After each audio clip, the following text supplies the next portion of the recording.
agit avec puissance, avec force, dans le feu et dans la douceur aussi. Dans des murmures, dans des choses tellement délicates, tellement douces, que même des fois ça nous surprend parce qu'on a même des fois du mal à le percevoir tellement c'est fin, tellement c'est délicat, comme quelque chose de très précieux qui est délicat. Alléluia. Et ce matin, on va célébrer notre Dieu. On va louer notre Seigneur. Alléluia. Il y a quelques temps de ça, j'écoutais quelqu'un qui disait, ça m'a beaucoup touché, qui disait plutôt que de dire le dimanche matin, on doit aller au culte, on doit aller à l'église, plutôt que de dire ça, se dire plutôt dimanche matin, on peut aller à l'église. Et si on veut aller un peu plus loin, on peut rajouter même un Alléluia avant. Alléluia. Dimanche matin, on peut aller à l'église. Amen. Gloire à Dieu. Dimanche matin, on peut se retrouver ici avec nos frères, avec nos sœurs, pour louer le Seigneur. Alors, c'est des petits détails des fois de langage, mais que, entretenus dans nos vies, passés sur nos cœurs, change des fois notre attitude. Change des fois notre attitude. Le dimanche matin, le samedi soir, on se couche et on se dit, demain, je vais louer le Seigneur avec tous les saints. Je vais louer le Seigneur avec mes frères et sœurs. On va passer un moment ensemble de communion, un moment dans la louange, un moment autour de sa parole. Oh, ça change tout, je pense. Amen. Amen. Alors on est heureux. On est heureux ce matin de se retrouver ensemble pour louer notre Dieu. Amen. Les enfants aussi? Amen. Yes. Tu veux dire quelque chose, ma chérie? Non, c'est bon? Pas tout de suite, d'accord.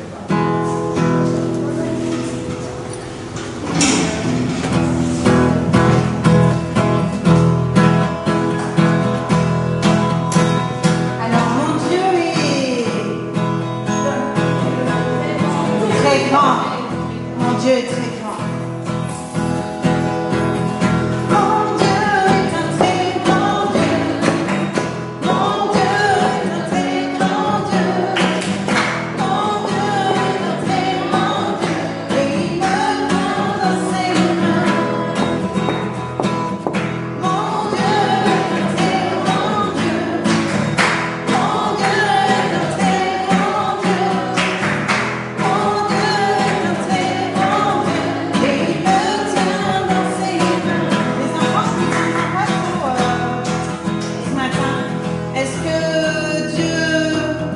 Est un très grand Dieu. On a envie de chanter. On a envie de célébrer. Alors vous avez le droit de vous lever. Vous avez le droit de venir chanter même ici si vous voulez. Mais on veut vous entendre les enfants parce qu'on est une église avec des enfants, avec des familles. Et on... Ah, ils sont fatigués. Oh, ils sont fatigués. Oh. C'est pas grave, on chantera pour vous.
la taille de la paume de la main de Dieu fait la taille de toute la galaxie. À chercher. Mais juste pour qu'on puisse se rendre compte, en fait, de qui est Dieu. Et oui, mon Dieu est un très grand Dieu. Amen.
Personne dans le ciel, sur la terre, personne, nulle part. Alléluia, qui est comme toi, Seigneur. Personne ne te ressemble, même ni de près ni de loin, Seigneur. Tu es unique, Seigneur. Tu es tellement puissant, tu es tellement tout, Seigneur. Dieu de plénitude. Oh Jésus. Oh Jésus. Ton nom qui est au-dessus de tous les noms. Alléluia. Ce nom qui doit résonner plus fort, plus fort, plus fort. Ce nom qui est puissant. Ce nom qui guérit, ce nom qui restaure. Ce nom qui sauve, le nom de Jésus-Christ. Oh Jésus.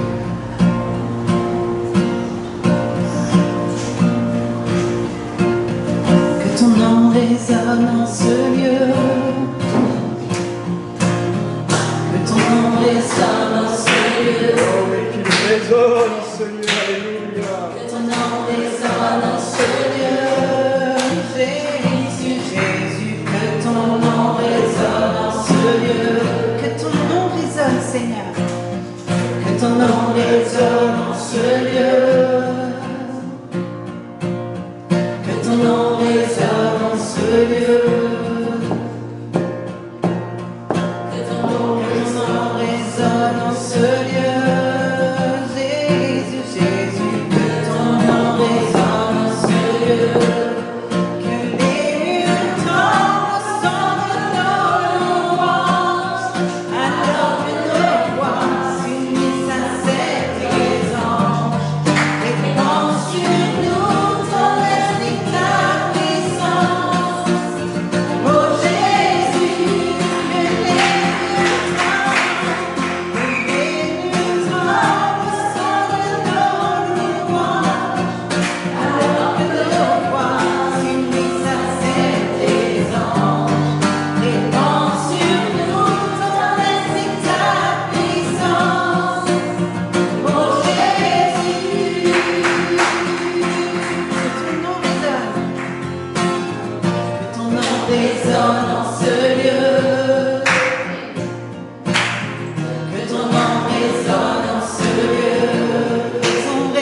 Répands sur nous ton esprit, ta puissance. Oh Jésus, Jésus, Jésus. Alléluia. Oui, nous voulons chanter Saint, Saint et l'Éternel. Nous voulons élever le nom de Jésus avec les anges. Alléluia. Oui, nous voulons faire trembler les murs de cet immeuble. Que ce nom de Jésus monte pour pouvoir gagner les âmes de cet immeuble, gagner les âmes de cette ville qui ont tellement besoin d'être sauvées. Alléluia. Oui, Seigneur. Ta majesté, ta sainteté nous incite à louer ton nom, à élever ton nom, Seigneur, à t'adorer en esprit et en vérité, Seigneur. Majesté, ta sainteté nous incite à louer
qu'il entend nos louanges. On n'est pas en train de faire une chorale. Je prie que vraiment nous puissions peser chaque mot, que vraiment nous puissions chanter les louanges de Dieu, en étant conscients des mots qui sortent de notre bouche, en prenant position spirituellement, parce que Seigneur, tu es là, et quand nous chantons ces mots, nous savons que tu les entends, nous savons que tu les reçois, Seigneur. Vraiment, soyons intentionnels dans notre louange. On va reprendre ce chant. Ta majesté, ta sainteté nous incite à louer ton nom, ta vérité, ta loyauté.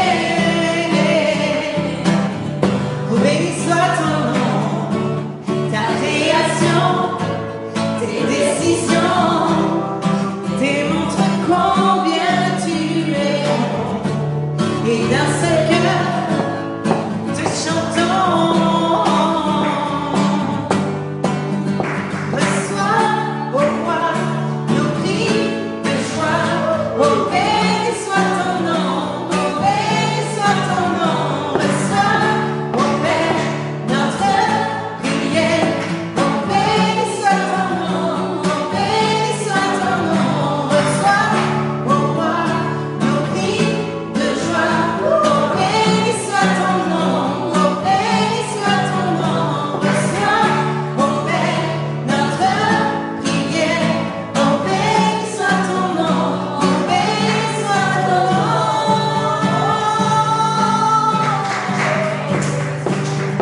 Notre Père qui est dans les cieux, ton nom est beau et glorieux.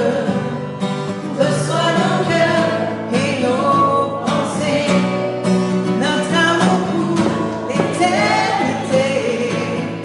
Notre Père qui est dans les cieux, ton nom est beau et glorieux.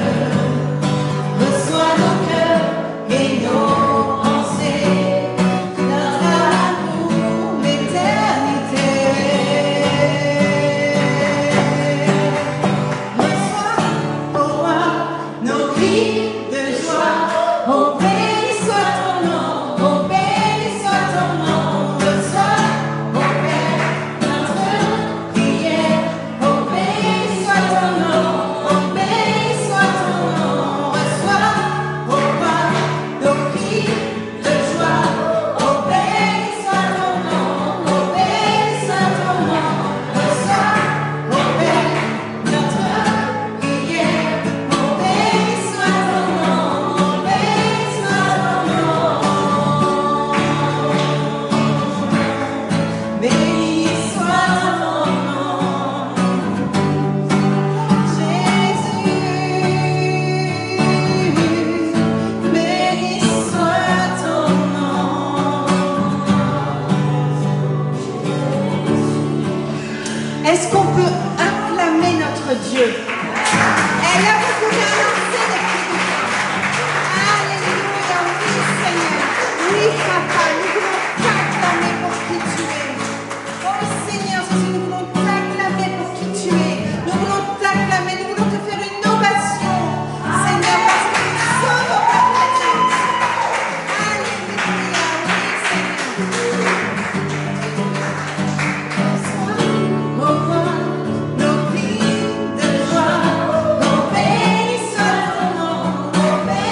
Tout à l'heure, nous avons chanté les noms de Dieu. Les noms de Dieu. Adonai Jireh, celui qui pourvoit. Adonai Rapha, celui qui guérit. Adonai Shama, celui qui répond, qui entend nos prières. Adonai Shalom, le Dieu de paix. El Shaddai, le Dieu tout-puissant. El Olam, le Dieu éternel. Et Elai, celui qui est vivant. Il y en a des centaines comme ça. Et Dieu est toutes ses qualités à la fois. Il règne et il ne change pas. Il est toujours ce Dieu-là aujourd'hui. Et Seigneur, oui, nous voulons élever tous ces noms parce que tous ces noms, c'est toi, Seigneur. C'est des noms que les hommes t'ont donnés, mais c'est des noms qui te décrivent, Seigneur. C'est des noms que les personnes qui te les ont donnés sont des personnes qui se sont approchées de toi. Et aujourd'hui, nous voulons proclamer que tu es celui qui guérit, celui qui pourvoit, que tu es ce Dieu merveilleux qui est présent parmi nous, ce Dieu puissant et créateur qui entend nos prières. Nous voulons élever ton nom, Seigneur. Oui, tu es merveilleux, tu es glorieux. Et Jésus, ton nom est puissant. Alléluia, merci Seigneur.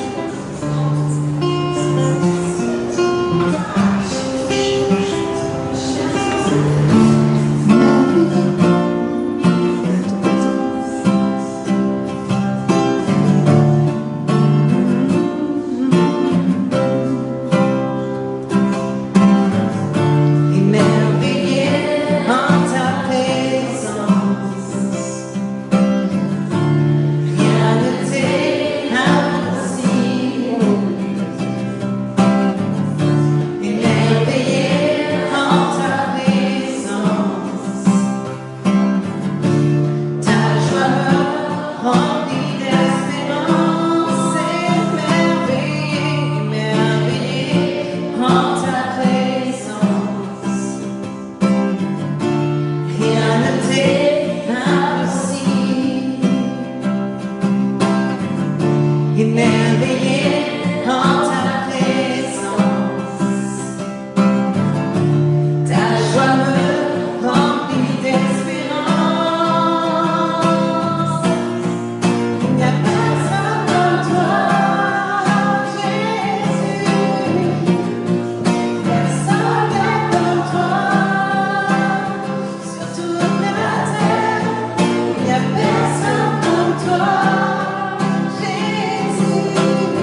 Formidable, c'est cette œuvre que tu as fait à la croix aussi. Alléluia.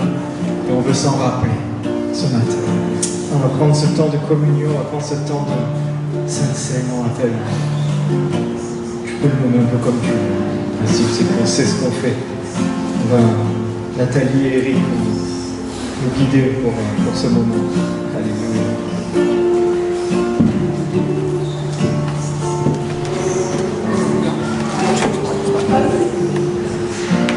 Merci Seigneur, merci Seigneur.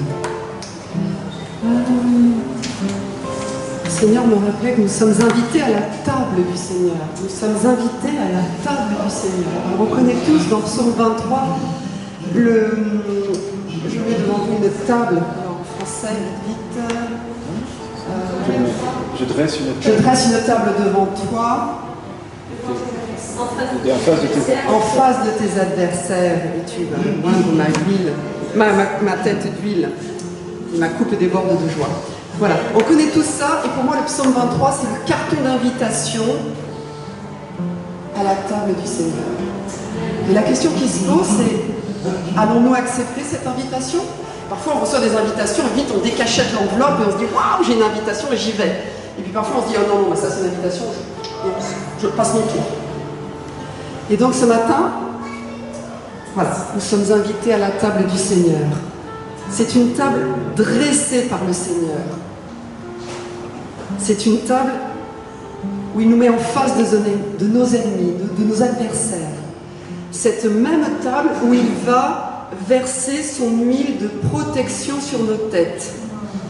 Comme tout hôte qui, quand on accueille dans sa propre demeure, nous assure la protection. Donc c'est une huile de protection qui va sur nos têtes. C'est une invitation à être réconcilié avec le Seigneur. Alors, est-ce que je connais vraiment le Seigneur? Est-ce que je connais le Dieu 3 fois saint, le Père, le Fils, le Saint-Esprit? Est-ce que j'ai vraiment compris ce que c'est que le salut en Jésus-Christ? Est-ce que c'est une formule? Ou est-ce que c'est toute ma vie? Est-ce que j'ai compris qu'à travers le sacrifice de Jésus, rien d'autre ne doit être ajouté. Il a tout accompli à la croix. Jésus, pleinement amour, a tout accompli à la croix. Je n'ai plus rien à faire que d'accueillir ce salut, d'accueillir cette invitation à être à la table du Seigneur. Est-ce que Jésus est vraiment mon sauveur, mon maître? Est-ce que Jésus est ton maître? Est-ce que Jésus est seulement sauveur et pas encore le maître? C'est aussi cette table, une invitation à la réconciliation avec les autres.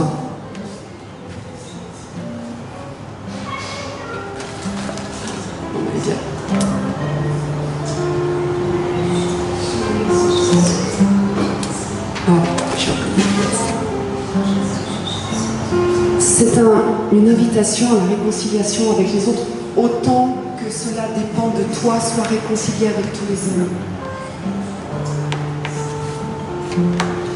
Alors oui, Jésus est à la table, le soir de la Sainte Seine, Jésus est à cette table. Il a invité probablement ses 12 disciples, en tout cas il a invité ses disciples et il leur dit, prenez cette coupe et partagez-la entre vous. C'est la coupe de la réconciliation entre Dieu et les hommes par le sacrifice de Jésus. Et puis, Jésus dit, il rajoute, ceci est mon corps donné pour vous. Faites ceci en souvenir de moi. Alors ce matin, on est invités à la table du Seigneur pour cette réconciliation, pour aussi cet acte d'obéissance. Oui, je veux être réconcilié avec toi, mon Dieu. Je veux être réconcilié avec mes frères, mes sœurs. Je veux être réconcilié avec mes adversaires, mes ennemis, parce que c'est toi qui dresses la table de la réconciliation. Saint-Esprit, toi qui connais nos cœurs, aide-nous à nous examiner de l'intérieur. Est-ce que j'ai besoin de pardon à donner, peut-être à recevoir? Est-ce que j'ai besoin de réconciliation avec le Dieu trois fois saint, avec Jésus, mon Sauveur? Est-ce que j'ai besoin de réconciliation avec mon Maître, Jésus? Nous sommes invités ce matin à la table du Seigneur pour jouir de cette nouvelle alliance offerte à grand prix par le sang de Jésus qui a expié tous nos péchés et qui nous rend libres.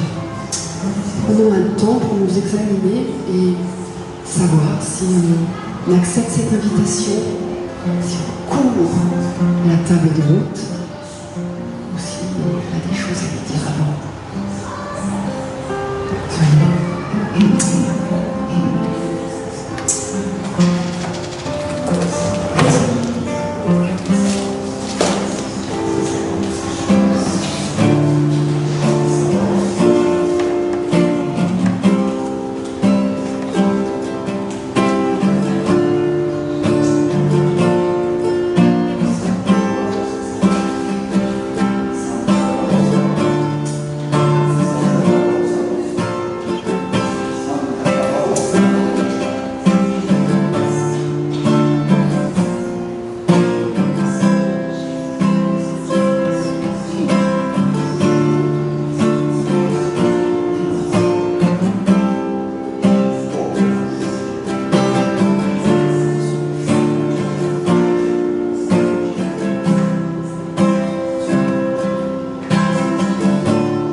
veux chanter un chant d'amour pour le Sauveur, pour notre Jésus.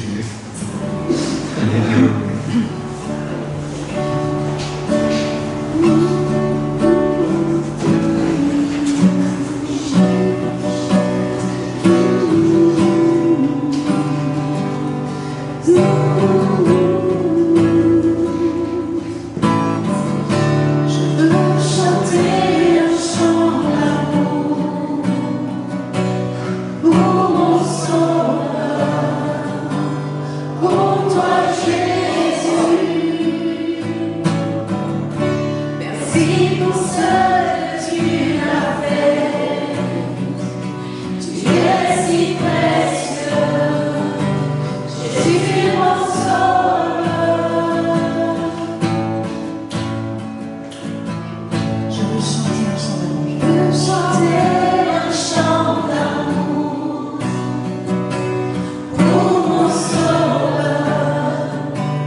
Voici, il y a un homme ce matin dans l'assemblée, et cet homme est encore jeune.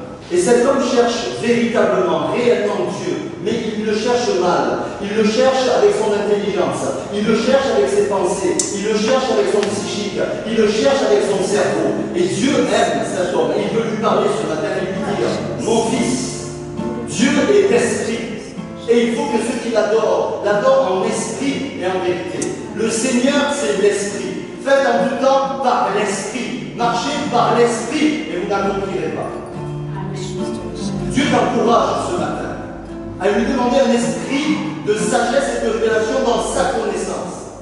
Et surtout, demande à Dieu, qui est ton Père, de te donner le Saint-Esprit.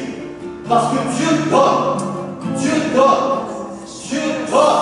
le Saint-Esprit à ceux qui le lui demandent. Parce que c'est spirituellement qu'on juge les choses de Dieu. Amen. Que Dieu le Seigneur t'aime. Amen.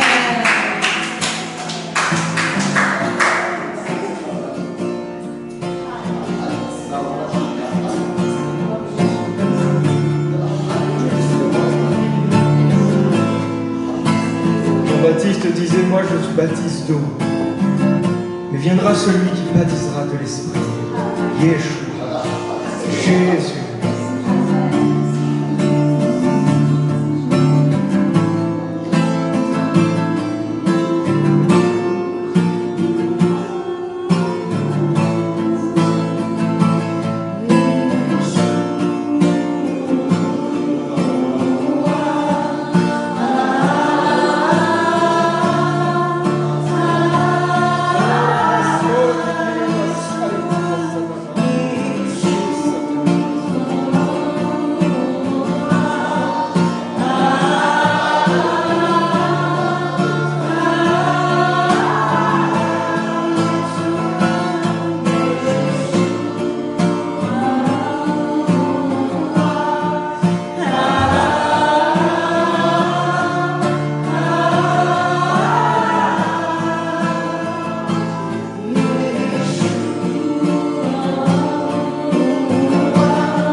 Amen, amen.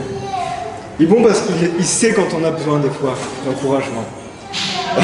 Il sait quand on a besoin d'être repris des fois, il sait tout ce dont on a besoin.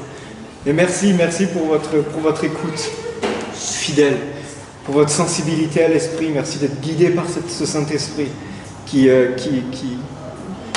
vous êtes faites ce que Dieu dit et c'est beau et c'est merci. Voilà. Alléluia. J'ai même pas envie de faire les annonces avec ça, comme commencer, mais on va le faire après. J'ai pas envie. Amen, amen. Amen. Je veux juste préciser pour l'Assemblée qu'on n'est pas des parents maltraitants, ils l'ont comme ça juste parce qu'il n'a pas gagné un jeu. Ah oui. C'est pour ça qu'on ne prend pas dans le mot. C'est pas qu'on est maltraitant, c'est qu'il n'a pas gagné à ce jeu. C'est qu'il est rempli d'amour. Ah, c'est un caractère, hein.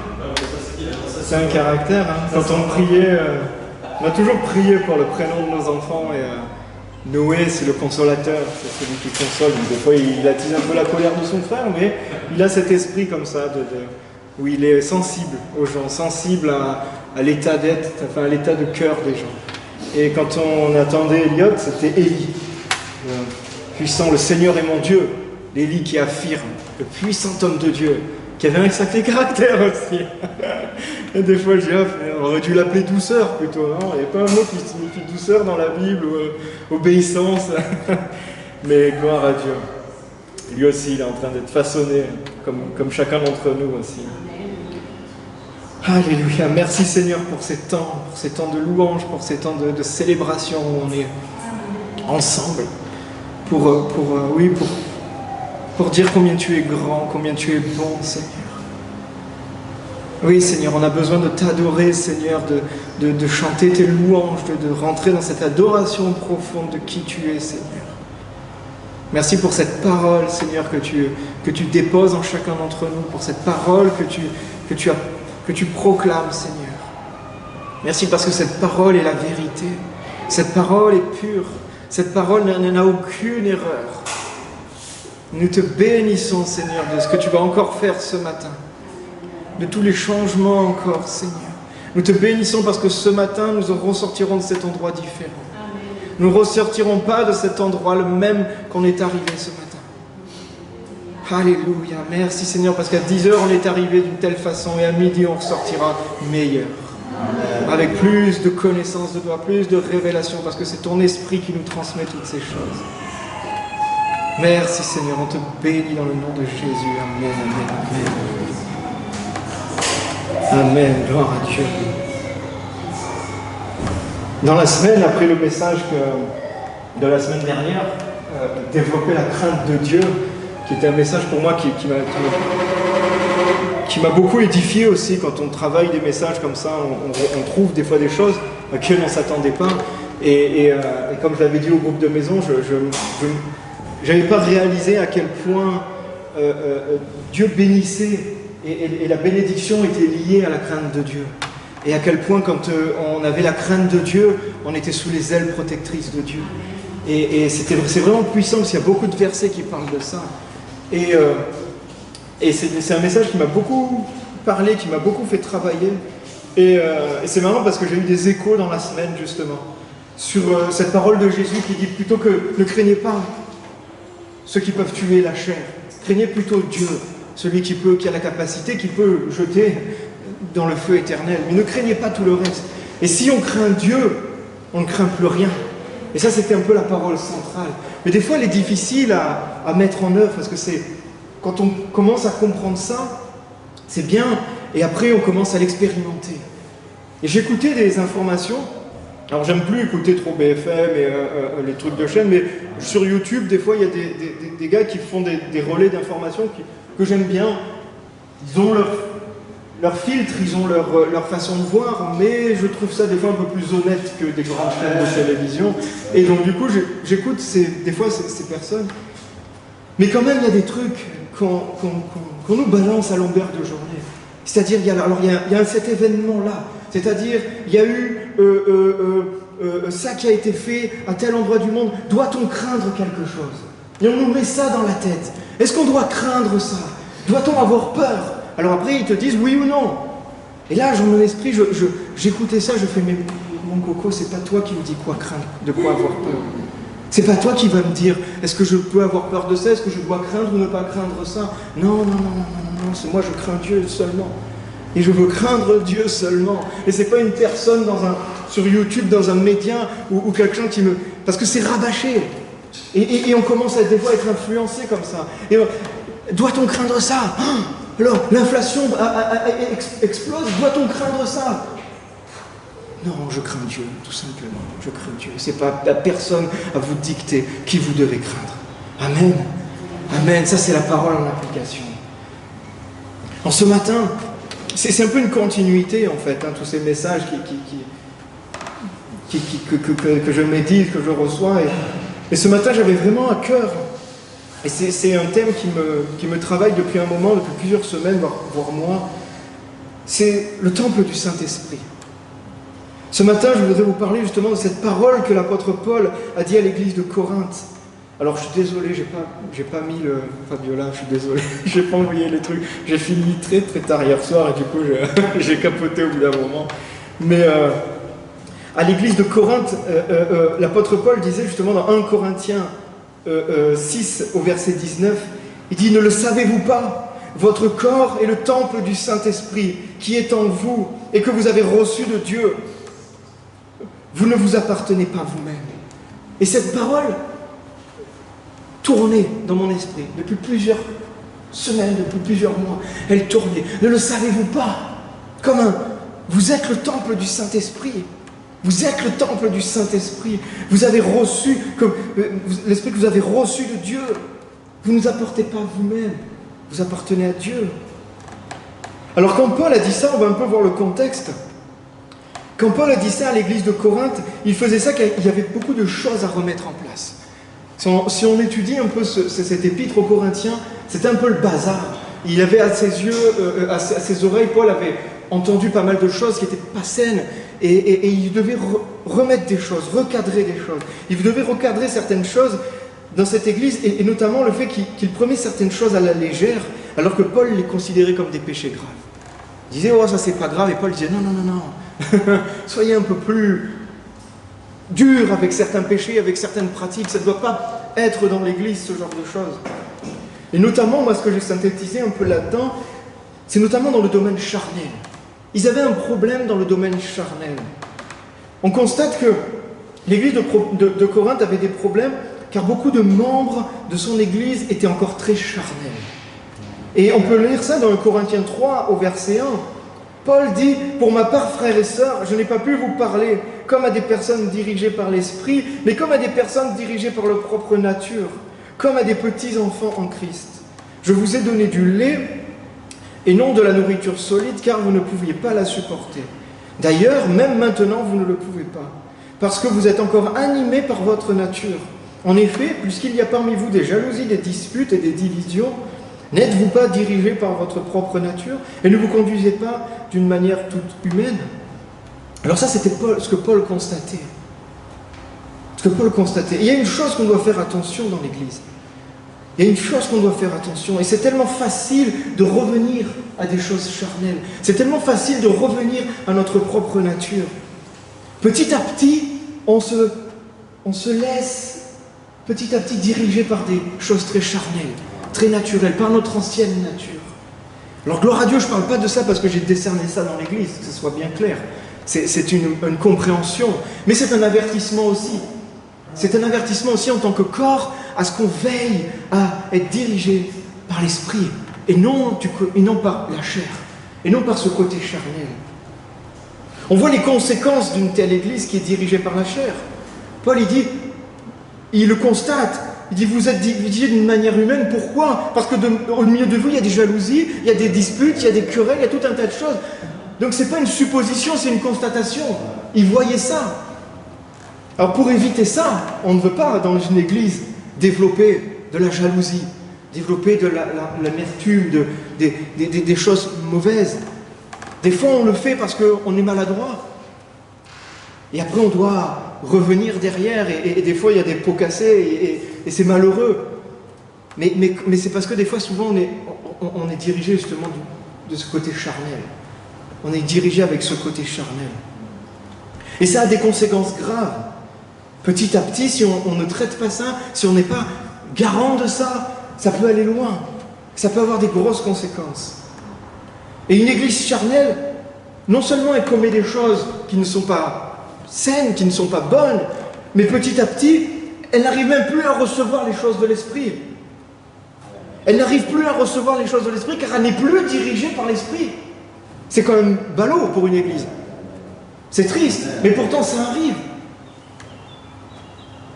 Comme Paul dit, je ne vous ai pas parlé comme à des personnes dirigées par l'esprit, c'est dur.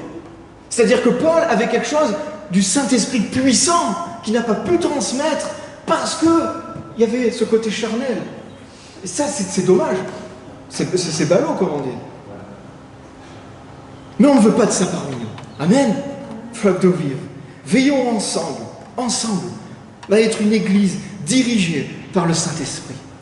Dirigée par le Saint-Esprit. Non d'une façon charnelle, mais dirigée par le Saint-Esprit. Aspirons à être dirigés par le Saint-Esprit. Alors ça, quand on parle d'église, des fois ça nous déconnecte un peu nous personnellement, parce qu'on dit « Ah, c'est l'église ».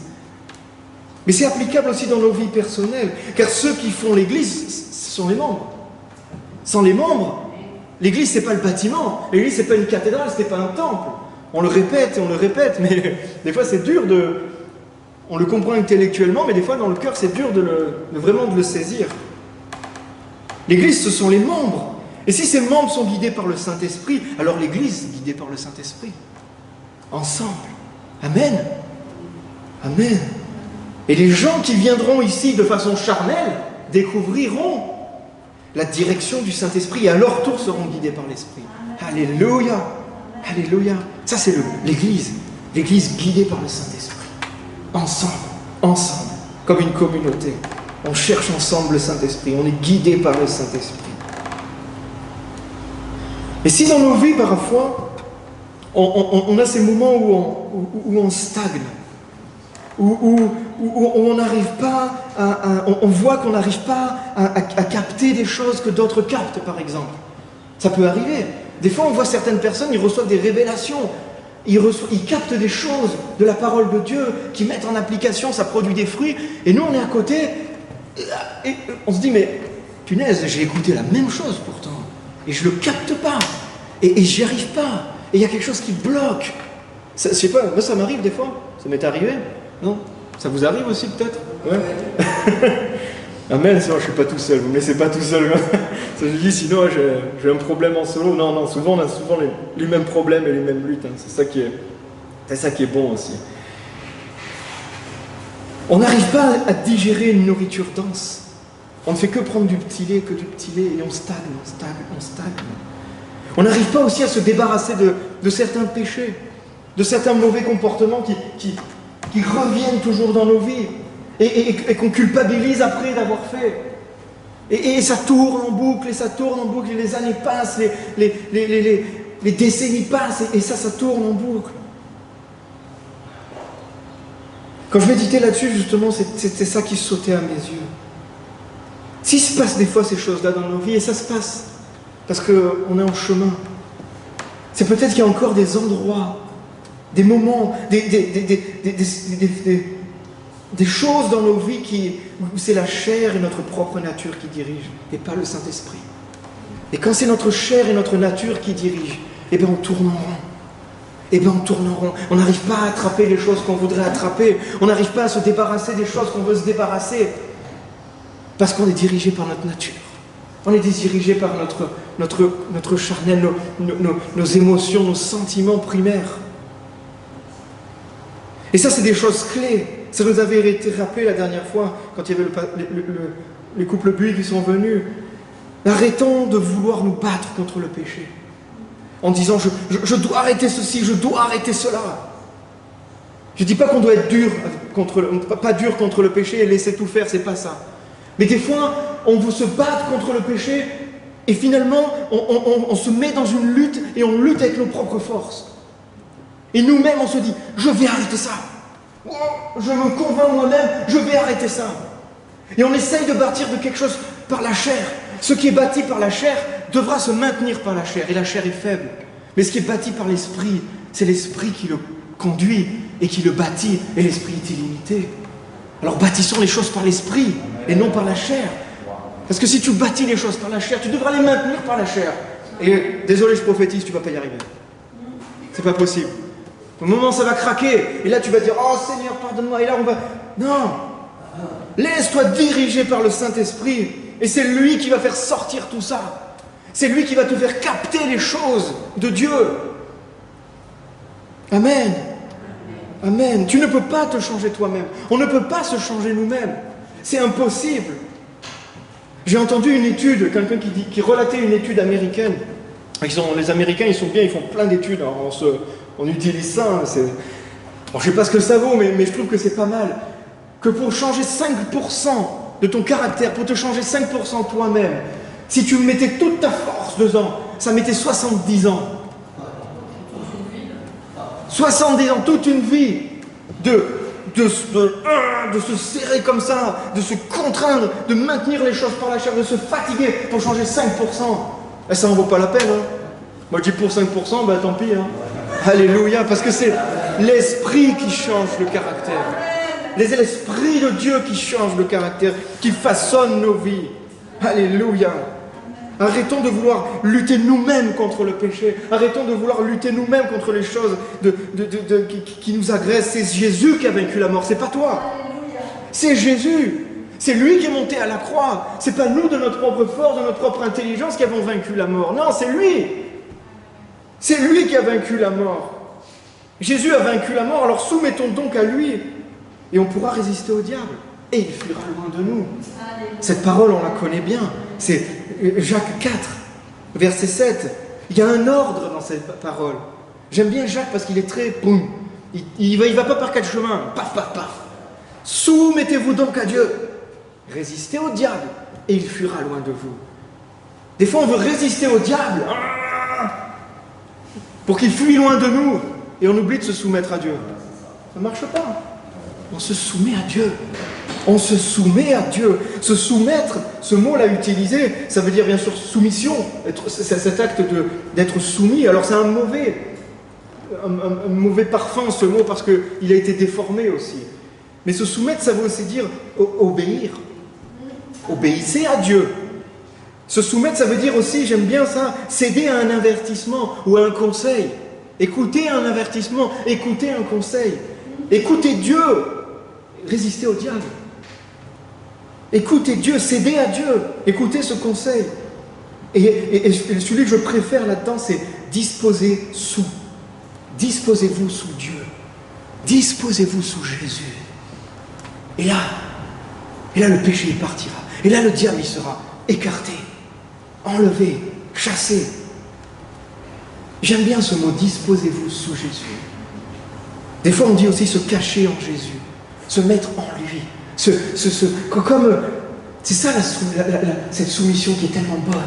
C'est se mettre sous les ailes de Dieu, se mettre sous sa protection. Amen. Par notre nature propre, on ne peut pas voler. Qui c'est qui sait voler comme il est comme ça? Tu ne peux pas voler, ou alors tu voles une fois et après tu ne voles plus. C'est fini. Par notre nature, on ne peut pas. Par notre nature propre, on ne peut pas aller au fond des océans. Ou pareil, tu y vas une fois. Après, c'est fini. C'est notre nature. Mais si nous montons dans un avion, ben nous pouvons voler. Si nous entrons dans un sous-marin, et ben là, on peut aller au fond des océans. Et c'est de la même chose. Caché en Jésus. On peut aller là où on ne peut pas aller, au niveau naturel. De niveau charnel, caché en Jésus. Là, on peut aller, là où il y a eu la victoire à la croix. Là, on peut aller, là où le péché a été tué. Là, on peut aller dans des endroits, mais tellement extraordinaires. De nous-mêmes, on ne peut pas. Mais caché en Jésus, on peut tout. Amen. Amen. Et c'est pour cela qu'on cherchons sa présence. Cherchons à être dirigés par son esprit. Dirigés par son esprit. Et pour cela, Dieu a fait une chose extraordinaire. Ça nous a été rappelé ce matin encore. Il a déversé son Saint-Esprit sur nous. Son Saint-Esprit a été donné, son Saint-Esprit a été envoyé sur nous. À tous ceux qui ont cru en Jésus, à ceux qui lui obéissent, qui ont décidé de le suivre, il a donné son Saint-Esprit. Saint-Esprit qui a ce rôle d'élever Jésus dans nos vies, de faire rayonner Jésus dans nos vies, de nous guider, de nous diriger. Il est opposé à la chair. Et il nous amène dans des endroits où c'est la présence de Dieu et pas la présence d'autre chose. Galates 4, verset 6 dit « Puisque vous êtes bien ses fils, Dieu a envoyé dans nos cœurs l'esprit de son Fils qui crie « Abba », c'est-à-dire « Père ». Puisque nous sommes ses enfants, Dieu a envoyé son esprit. Et maintenant, le Saint-Esprit vit en nous. Amen. Amen. Quelle chose formidable. Le Saint-Esprit est descendu, il vit en nous. Galates 2:20, ce n'est plus moi qui vis, c'est Christ qui vit en moi. Ce n'est plus moi qui vis, c'est Christ qui vit en moi. Ce n'est plus ma nature, ce n'est plus mon côté charnel qui vit, c'est Christ qui vit en moi. Ce n'est plus ma chair maintenant et mes mauvais désirs qui dirigent ma vie. C'est l'Esprit du Dieu 3 x 5 qui dirige ma vie maintenant. Amen. Amen. Des fois c'est bon de le proclamer. Ce n'est plus ma chair maintenant qui dirige ma vie. C'est ce Dieu 3 x 5. C'est Jésus qui dirige ma vie. C'est le Saint-Esprit maintenant qui dirige ma vie. Amen. Et je veux que ça soit ma parole qui me tient, qui m'accompagne. Ça c'était avant. Maintenant, je suis dirigé par le Saint-Esprit. Ce n'est plus moi qui vis, c'est Christ qui vit en moi. Proclame ça. Ce n'est plus moi qui vis, c'est Christ qui vit en moi. C'est Christ qui vit en moi. C'est des paroles tellement puissantes. Oh, on peut rester 1 an à étudier cette parole. C'est tellement profond. Amen. Alors revenons un peu au début. Là, on est parti un peu.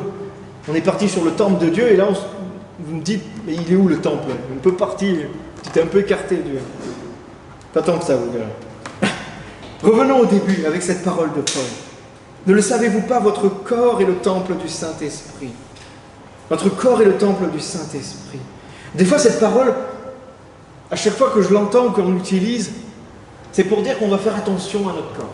Oui, on doit faire attention à ne pas trop manger. C'est pour moi. Voilà, à faire un peu de sport, à ne pas abîmer notre santé. Quand quelqu'un fume, on dit « Ah, tu es le temple du Saint-Esprit quand même, ça t'abîme, tu ne devrais pas. » C'est vrai, mais je pense que cette parole a une profondeur beaucoup plus puissante que ça. C'est vrai ça, mais il y a quelque chose de plus. Et c'est là où je voudrais qu'on aille ce matin. C'est là qu'on voudrait. On a vu que Jésus, par son Saint-Esprit, vit en nous. Il vit en nous. Mais là, ce que nous confirme Paul, ce que nous dit Paul dans cette parole, c'est autre chose. Il nous parle d'un temple. Il ne nous parle pas simplement de quelqu'un qui vient habiter en nous. Il nous parle que Dieu a fait de nous un temple. Non seulement Jésus veut habiter en nous et habite en ceux qui l'ont reçu, mais il fait de nous son temple. C'est extraordinaire ça. Et ça mérite qu'on s'attarde un peu dessus. Je suis le temple du Saint-Esprit. Est-ce qu'on arrive à le dire ça aussi? Je suis le temple du Saint-Esprit. À le mesurer, je suis le temple du Saint-Esprit. Nous sommes le temple du Saint-Esprit. L'Église en tant que corps est le temple du Saint-Esprit. Et tous individuellement, nous sommes le temple du Saint-Esprit. Alors pour nous, le mot temple, ça peut être un peu vague en fait. Parce qu'on ne sait pas trop ce que c'est finalement un temple. On a vraiment, quand on dit temple, je ne sais pas vous, mais ça fait vraiment le bâtiment.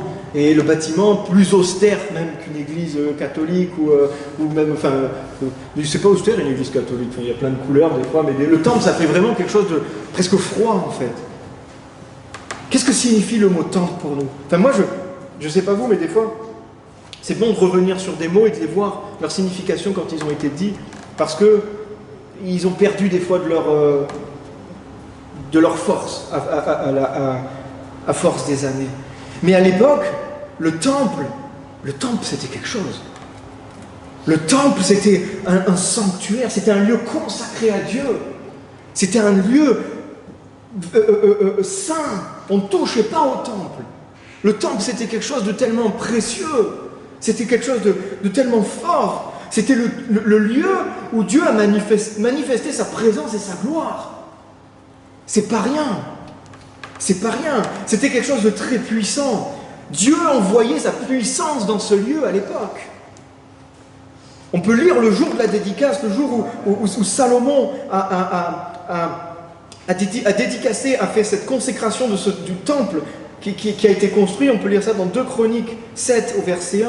C'est marqué: lorsque Salomon eut terminé sa prière, le feu tomba du ciel et consuma l'holocauste, ainsi que les sacrifices. Et la gloire de l'Éternel remplit le temple. Le feu descendit du ciel et consuma le temple. Waouh! Et la gloire de Dieu remplit le temple. Les prêtres ne pouvaient pas pénétrer dans le lieu, ne pouvaient pas pénétrer dans le temple de l'Éternel, car la gloire de l'Éternel avait rempli l'édifice. Vous imaginez cette puissance? Cette puissance qu'il y avait, la gloire de Dieu était descendue, et tu ne peux même pas avancer. C'est comme on a dit la dernière fois, cette crainte, quand Dieu se manifeste, ça t'attrape, ça te saisit, tellement puissant.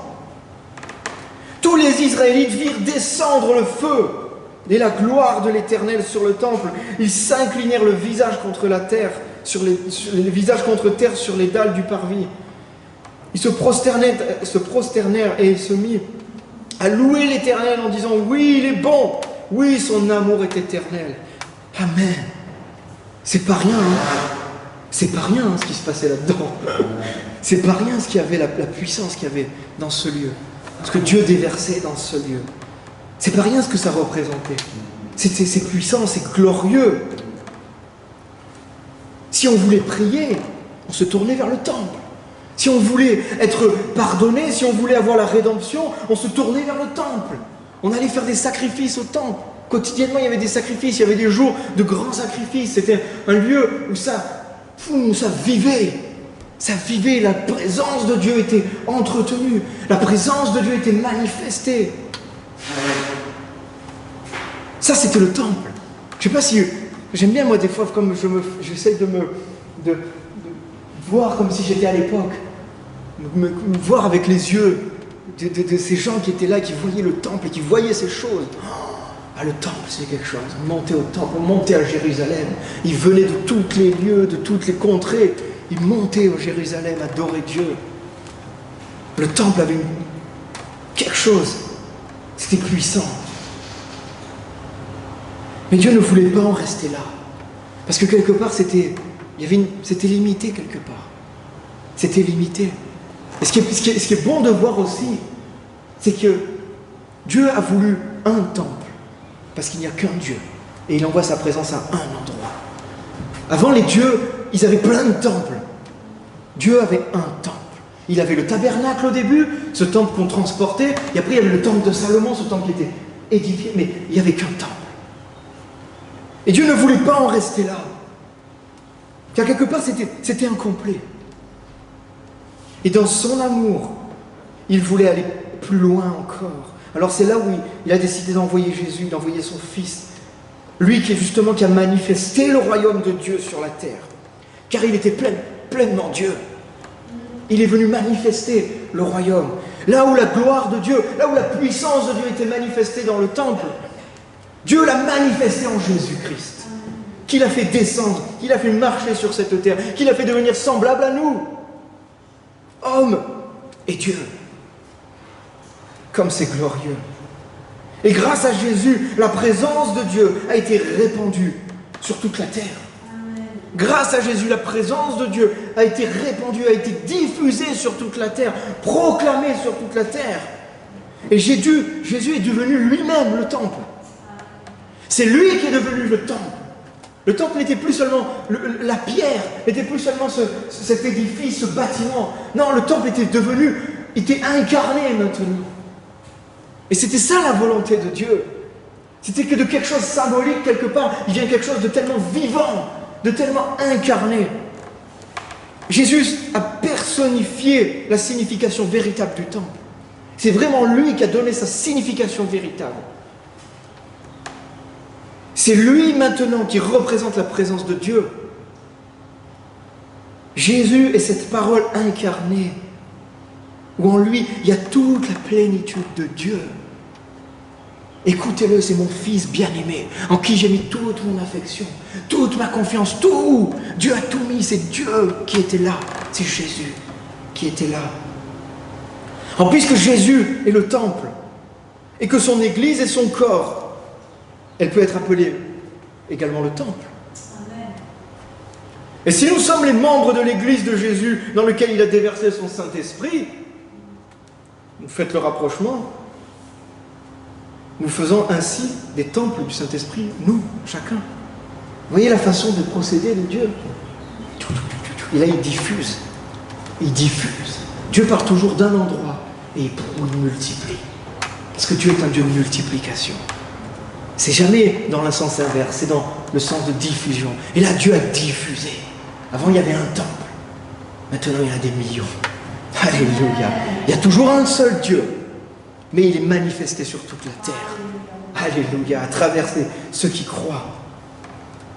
Et c'est pour ça que Paul affirme ça. Que nous sommes le temple du Saint-Esprit. Là où Dieu a envoyé sa présence, sa puissance. Et mes amis, Dieu ne veut pas d'un temple, justement, infidèle. Et c'est là où la parole, où Paul avertissait justement l'église de Corinthe, en disant, mais savez-vous pas que vous êtes le temple du Saint-Esprit? Alors vous devrez arrêter certaines choses qui vous souillent et qui ne sont pas dignes. Car Dieu ne veut pas un temple infidèle. Dieu ne veut pas un temple souillé de toute chose. Dieu ne veut pas ça. Et Jésus a été dur avec ça. C'est la fois où Jésus s'est mis en colère. Cette sainte colère où il a envoyé, il a chassé tout ce qui était malsain dans le temple. Parce que Dieu ne veut pas de ce temple-là. Dieu ne veut pas d'un temple infidèle. Dieu ne veut pas d'un temple souillé. Il veut un temple consacré.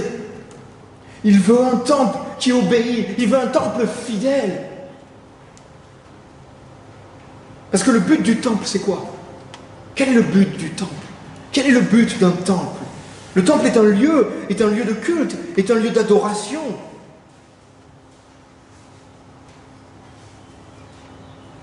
Et c'est ça qui doit prendre place en nous, dans le temple que nous sommes. C'est ce culte à Dieu, cette adoration à Dieu, cette obéissance à Dieu. Nous sommes ces temples. Nous sommes ces temples où on doit avoir cette consécration. Où on doit rendre ce culte permanent à Dieu. C'est pas que le dimanche matin, c'est tous les jours, c'est une vie qui rend hommage. C'est une vie qui rend témoignage de la vie de Dieu. C'est une vie qui émane la présence de Dieu. Ce temple où l'adoration est présente en permanence. L'adoration est présente en permanence. Où il y a des émanations en permanence qui sortent de ce temple. C'est ce temple-là que Dieu veut. Et mes amis, dans ce temple, il va se passer des choses. Dieu ne veut pas un temple où il ne se passe rien. Dans ce temple, il va se passer des choses. Dans le temple que tu es, il va se passer des choses. Dans ce temple, il va se passer des choses. Oh, je le répète parce qu'on ne comprend pas. Dans le temple que nous sommes, il va se passer des choses. Alléluia. C'est fini le temps où il y a ce temple mort, où il n'y a plus rien qui se passe. Dans ce temple qui résonne. Dans ce temple où il n'y a personne. Dans ce temple où il n'y a pas de vie. C'est fini ça, c'était avant ça. Maintenant dans ce temple, il va se passer des choses. Il va se passer des choses dans ce temple. Amen. Des temples où Dieu va manifester sa gloire et sa puissance. C'est pour nous, c'est maintenant. Des temples où la présence de Dieu est tellement puissante, alléluia, que les malades seront guéris. Des temples, c'est tellement puissant que quand on s'approchera de ces lieux, les démons seront chassés, les morts seront ressuscités. Ces lieux, c'est toi et moi. C'est ces temples ambulants. Quand tu es dans le bus, tu es ce temple. Quand tu es dans le travail, tu es ce temple où la présence de Dieu est manifestée. Amen. Et je prie, alléluia, je prie pour que ce genre de témoignage aussi envahisse cette église. Je prie pour que le dimanche matin on arrive en tant que temple et qu'on dise, aujourd'hui, hier, dans la semaine, j'ai prié pour des malades et les malades ont été guéris. Alléluia. Je prie pour ces témoignages au milieu de nous. Je prie pour que des gens viennent sur cette estrade, prennent ce micro et disent « J'ai prié pour un mort, il est ressuscité ». Amen. Alléluia. Je prophétise que l'esprit, que l'onction descende maintenant sur cette église, sur chacun d'entre nous. Je prie pour que l'onction de guérison soit répandue. Pour que l'onction de miracle soit répandue. Alléluia. Pour qu'on soit ces temples comme les Israélites, voyez la gloire descendre sur le temple, que les gens autour de toi, les gens autour de nous, voient cette gloire qui descend sur toi, parce que la présence de Dieu est tellement puissante en toi, que même les gens passant à côté de toi, ils seront guéris, parce que la puissance de Dieu est là.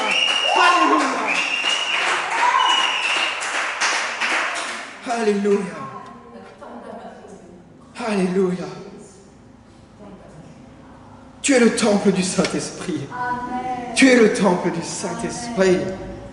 Là où l'Éternel des armées, Dieu le Père, manifeste sa présence. Alléluia. Et ce n'est pas par nous-mêmes. Ce n'est pas par nos propres forces qu'on établit ça. Mais c'est par son esprit. Ni par force, ni par puissance, mais par l'Esprit de Dieu, par le Saint-Esprit. Et c'est pour cela que nous voulons nous soumettre à sa majesté. C'est pour ça que ce matin encore, je veux encore une fois m'approcher de Dieu. M'approcher de Dieu. M'approcher de Dieu. Ce matin, ça a été encore rappelé comme une invitation, comme un appel à venir, comme un appel à s'approcher de Dieu. Seigneur, merci parce que tu as envoyé ton Esprit Saint. Tu as fait de nous ces temples. Merci d'ouvrir nos yeux, d'ouvrir nos compréhensions pour qu'on puisse discerner vraiment qu'est-ce que c'est ce temple que nous sommes. La puissance que tu as mis en nous.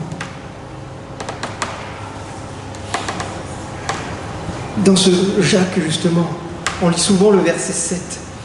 Soumettez-vous à Dieu, résistez au mal, et il fuira loin de vous. Mais les autres versets sont importants aussi. Les autres versets disent, approchez-vous de Dieu, et il s'approchera de vous. Amen. Amen. Approchez-vous de Dieu, et il s'approchera de vous. Nettoyez vos mains, pécheurs. Purifiez votre cœur. Vous qui avez le cœur partagé. Que si ce matin on a un cœur partagé, que si ce matin on a des mains pécheresses, des mains remplies de péchés,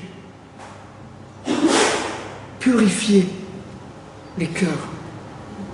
Demandons pardon à Dieu. Prenons conscience, c'est marqué, prenez conscience de votre misère et soyez dans le deuil, pleurez. Ah, c'est pas commun, souvent on demande rire, crier, soyez dans la joie. Là, cette parole a dit, soyez dans le deuil, pleurez. Ce matin, cette parole a dit que votre rire se change en pleurs et que votre gaieté en tristesse. Ah, parce qu'on reconnaît. On reconnaît que par nous-mêmes, on ne peut rien. On reconnaît que nous sommes pécheurs. On reconnaît que nous sommes cet état de misère. Ce n'est pas pour nous flageller ce matin, ça. Mais c'est pour nous abaisser devant le Seigneur. Comme dit la parole. Abaissez-vous devant le Seigneur. Avec ce cœur repentant. Ce cœur qui se répand devant Dieu. Abaissez-vous devant le Seigneur. Et la parole, elle finit par « Et il vous relèvera. Et il vous relèvera. Et il vous relèvera. » Ce matin, tu es relevé. Parce que tu as ce cœur. Tu as ce cœur, comme on a dit, cette crainte révérentielle. Parce que ce matin, tu fais révérence à ton Dieu. Parce que ce matin, tu te répands devant Dieu. Parce que ce matin, tu reconnais les péchés. Tu reconnais que sans lui, tu ne peux rien. Encore. Tu reconnais que sans son Saint-Esprit, tu ne peux rien. Tu reconnais que si tu n'es pas guidé par son Saint-Esprit, tu es guidé par sa chair et tu fais des choses que tu ne veux pas. Ce matin, tu reconnais ça. Ce matin, tu t'abaisses devant le Seigneur. Et ce matin, dans cet même instant, tu es relevé par le Seigneur. Alléluia. Alléluia. Alléluia. Ce matin, je veux m'approcher encore plus de toi, Seigneur. Merci parce que quand dans ta parole, tu dis ça, approchez-vous, et tu t'approcheras ainsi de moi. Oh, ce matin, je veux m'abaisser devant toi, Seigneur. Je veux me mettre sous tes ailes, Seigneur. Je veux me cacher en toi, Seigneur. Je reconnais mon humanité faillible. Seigneur, viens briser tout orgueil. Viens briser tout esprit de rébellion. Tout esprit qui s'élève. Tout esprit de je peux faire ça tout seul. Tout esprit de j'ai pas besoin. Oh Seigneur, viens détruire ça. Seigneur, ce matin, je ne veux plus être dirigé par ma chair. Je veux vraiment être dirigé par ton esprit. Merci Seigneur. Ce matin, je vois des âmes relevées. Je vois des âmes qui étaient dirigées par la chair et qui étaient tourmentées par les conséquences de la chair. Mais maintenant, je vois des âmes dirigées par l'esprit. Maintenant, je vois des âmes relevées, restaurées.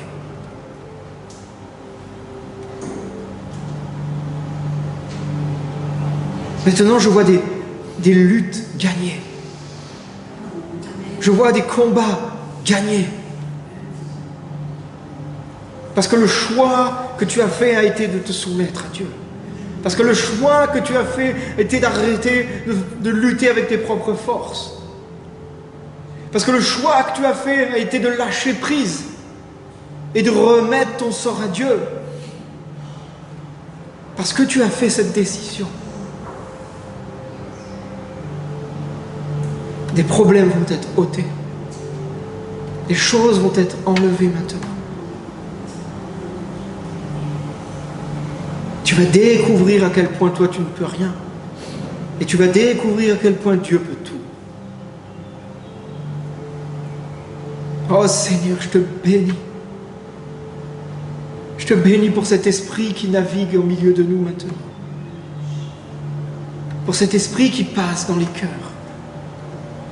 Pour cet esprit qui vient guérir. Pour cet esprit qui vient restaurer. Oui Seigneur, nous sommes ces temples.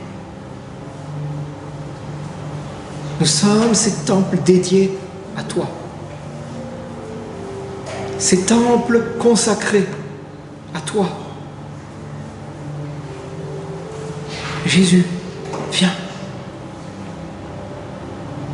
Viens chasser s'il y a des choses qui ne te conviennent pas dans le temple que nous sommes.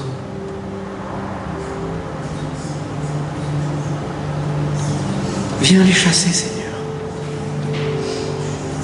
Nous voulons être transparents devant toi.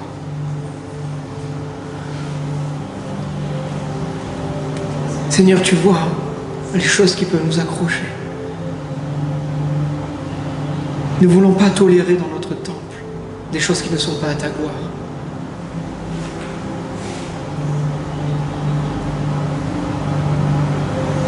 Merci Saint-Esprit. Ce matin, le Saint-Esprit descend. Le Saint-Esprit descend. Il inonde. Et il fait dans ton cœur un travail que lui seul peut faire.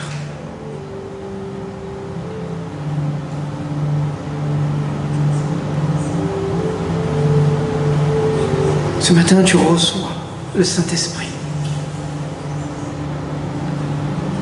Tu reçois ce Saint-Esprit qui descend.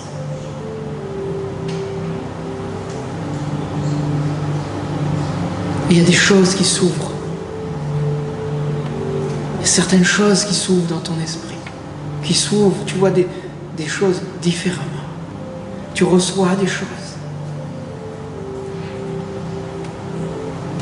Ce matin, tu peux ouvrir ta bouche et parler la langue des anges. Ne retiens pas les mots qui sortent de ta bouche. Laisse sortir. Car le Saint-Esprit te touche.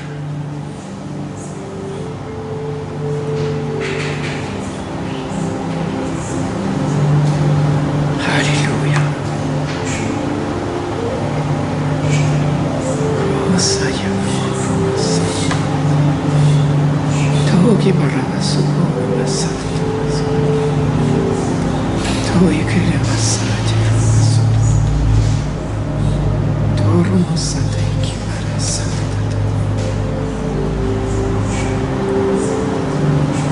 Quand Jésus était sur la croix, quand il a rendu son dernier souffle, le rideau du temple qui séparait s'est déchiré de haut en bas. La voie était ouverte.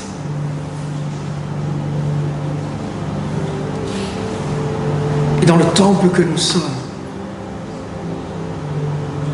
le Saint-Esprit peut aller tellement profondément. Tellement profondément. Oui, avec Jésus, nous pouvons aller dans le ciel. Nous pouvons prendre de la hauteur. Mais avec Jésus, nous pouvons aller aussi au plus profond de nous-mêmes. Là où aucune chose ne peut aller aussi profond. Là où aucune philosophie peut pénétrer. Là où que notre Dieu peut changer. Jésus, par la puissance du Saint-Esprit, peut venir au plus profond du temple que tu es. Manifester sa présence. Inondé de sa gloire, inondé de sa présence. Alléluia. Alléluia. Alléluia.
Vous êtes des beaux temples.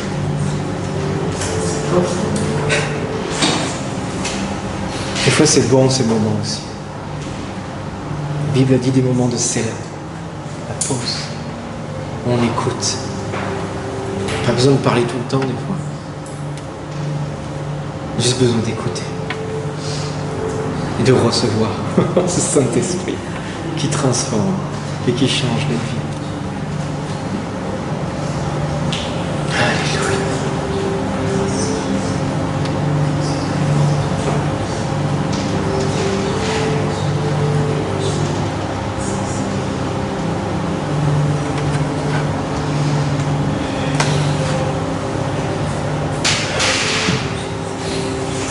Merci.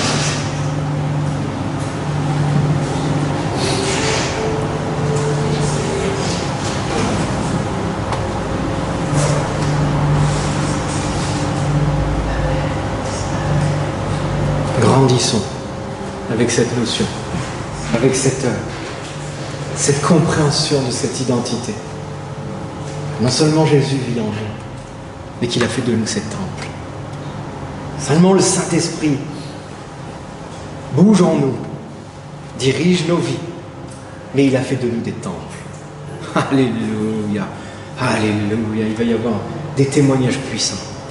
Des témoignages puissants, parce qu'on a compris, dans ce lieu, à quel point Dieu voulait manifester sa présence en chacun d'entre nous. Amen. Amen, amen, amen. Bon, j'ai pas envie de casser l'ambiance, on est bien là en fait. il n'y a pas de bruit, on entend la petite musique de fond. Et on a passé un bon moment avec Dieu. Vous avez passé un bon moment avec Dieu. Amen. Un bon culte, on a ressenti, moi j'ai ressenti la présence de Dieu ce matin. Cette présence, grâce à vous aussi, vous qui êtes venus tous apporter ce dépôt que Dieu a mis en vous. Ça, c'est beau, ça fait des étincelles, c'est un feu d'artifice. Un feu d'artifice, c'est beau quand il y a plusieurs étoiles. Quand il n'y en a qu'une, bon. Mais quand il y en a plein, waouh, c'est beau. C'est ce qu'on a fait ce matin. On est arrivé, on a ouvert le feu d'artifice. Amen, amen, amen. Je vais faire quelques annonces, sinon ma chère est tendre va me dire que je ne les ai pas faites. Mardi à 20h à Saint-Laurent, on a notre groupe de maison. Voilà, vous êtes invités, c'est des moments, c'est des bons moments, toujours assez forts. Jeudi, on a notre distribution justement de la banque alimentaire, donc dans ces locaux où on accueille, où on fait, on bénit les gens de manière pratique. C'est bien beau de dire, voilà, on aime, mais après c'est bien aussi de dire, je le montre aussi. Donc n'hésitez pas, s'il y en a qui veulent se joindre à nous, se joindre à l'équipe, pour rien que des fois même être ici. On a fait, je sais pas, pour ceux qui ne connaissent pas, on cloisonne un peu la salle, et puis on fait un espace d'accueil. Donc même si on n'est pas au service à préparer les paniers, à préparer la nourriture, on peut être là et écouter les gens, être avec les gens, écouter. Ils ont besoin, on a besoin de contact, on est des gens... Dieu a fait les hommes, comment on appelle ça, relationnels. On est des hommes relationnels, autrement il y a un vide. Et donc des fois, juste s'asseoir à côté de quelqu'un et l'écouter, on le bénit. Et après, on sait comment prier pour lui aussi. Et on sait comment l'accompagner. Donc, c'est vraiment des bons moments. Juste des petits passages, comme Jean-Pierre était passé la dernière fois. Après, il est allé travailler. C'est des moments où c'est bénissant. Ça fait du bien. On est ensemble. Donc, priez pour ça surtout, vraiment, qu'on couvre ça dans la prière. Il y a une chose que je ne veux pas, et que je vais vraiment m'atteler toujours à ça, c'est que ça ne devienne pas une œuvre, comment dire, associative. C'est pas une œuvre caritative. On n'est pas là pour faire ça. On n'est pas les restos du cœur, ils font ça 1000 fois mieux que nous, ils ont beaucoup plus de personnel que nous. Non, nous on utilise ce moyen, parce qu'on a la chance de pouvoir bénéficier d'aliments et de pouvoir les redonner, mais on fait ça vraiment pour bénir et pour prier pour les gens, et pour leur apporter le message de l'Évangile, et pour annoncer la parole de Dieu, c'est ça. Et donc c'est vraiment ça, il ne faut pas qu'on soit dévié et qu'on tombe dans la distribution pure et dure. Non, ce n'est pas vraiment pas ça. Vendredi, nous avons le groupe de maison à Nice-Nord chez Marie-Laurence. Et samedi à 17h, les réunions de prière ici. 18, d'accord. Dans les locaux, faut que je change. Ah oui, l'heure d'été, c'est bon. 18h dans les locaux. Donc voilà, n'hésitez pas toujours, si vous avez des sujets de prière, des choses qui sont lourdes, que vous n'avez pas forcément envie de partager à toute l'assemblée, vous pouvez aller voir Marlène, Marie-Laurence, Adélaïde. On est en relation, et c'est des gens qui ne vont pas ébruiter, qui sont sages, et qui ne vont pas parler à tort et à travers et divulguer tout, mais qui vont prier par contre. Et ça, j'en suis témoin, c'est des gens, c'est des femmes qui se tiennent là, qui sont fidèles et qui prient. Et qui voient les résultats aussi. Amen. Donc n'hésitez pas, si vous avez des prières, d'aller les voir ou d'aller le voir, et après on communiquera. Donc après on avait vu, donc on reviendra sur ça avec vous, justement pour réorganiser une randonnée. On a été un peu empêché par les pluies, etc. Donc là on voit le temps un peu qui change. Donc je sais pas, je suis pas encore sûr des dates, on va en parler avec Marlène aussi pour voir un peu où. Et on veut faire aussi le dimanche 2 juillet, on peut dire, on vous confirmera. Mais faire un barbecue après le culte à la maison chez nous, comme on fait un peu pour la Pâque, pour vraiment passer des moments ensemble. Donc on vous confirmera les dates, si c'est des bons moments justement où on peut inviter. Et on est dehors, on est bien, et après le moment de célébration, c'est bien des fois de rester ensemble. Donc voilà, donc on vous tiendra au courant de toute façon pour tout ça. Mais j'ai vraiment à cœur pendant cet été, pendant les jours qui arrivent, de vraiment instaurer des moments où on se voit plus en dehors du dimanche matin, où on se fréquente plus, où on noue des relations, parce que c'est comme ça. L'Église primitive, elle vivait ensemble, elle vivait beaucoup de choses miraculeuses, parce qu'elle était aussi très soudée, très unie. Et donc, mais ça se cultive ça, et des fois, on doit un peu sortir, on appelle ça la zone de confort, c'est un peu la mode, hein. Mais on doit sortir des fois un peu de ça et dire, bon allez, plutôt que de dormir le dimanche après-midi parce qu'on est fatigué, oui, c'est vrai, on est fatigué. On va aller avec nos frères et sœurs et ça va nous bénir et on va les bénir par notre simple présence. Amen. Amen. Soyez bénis les amis, passez un bon dimanche. Et on n'a pas encore fait passer la dîme. Pour ceux qui veulent apporter les dîmes et les offrandes, vous avez toujours la boîte à offrandes. Et toujours c'est quelque chose de... Oui, si tu veux faire tourner. Hein? Après on va mettre les tables. Mais voilà, c'est vrai qu'on on fait plus trop la dîme en ce moment pendant la louange parce que je sais pas, des fois je pense, il y a des moments c'est le moment, il y a des moments c'est pas le moment. Et là je sentais que souvent c'était pas le moment, mais ça reste quand même quelque chose de central. L'offrande, la dîme, c'est une obéissance à Dieu. On ne donne pas aux hommes, on donne à Dieu. Et c'est une belle preuve d'adoration aussi. Amen. Que le Seigneur soit béni. Il va se glorifier dans vos temples cette semaine. Amen. Alléluia.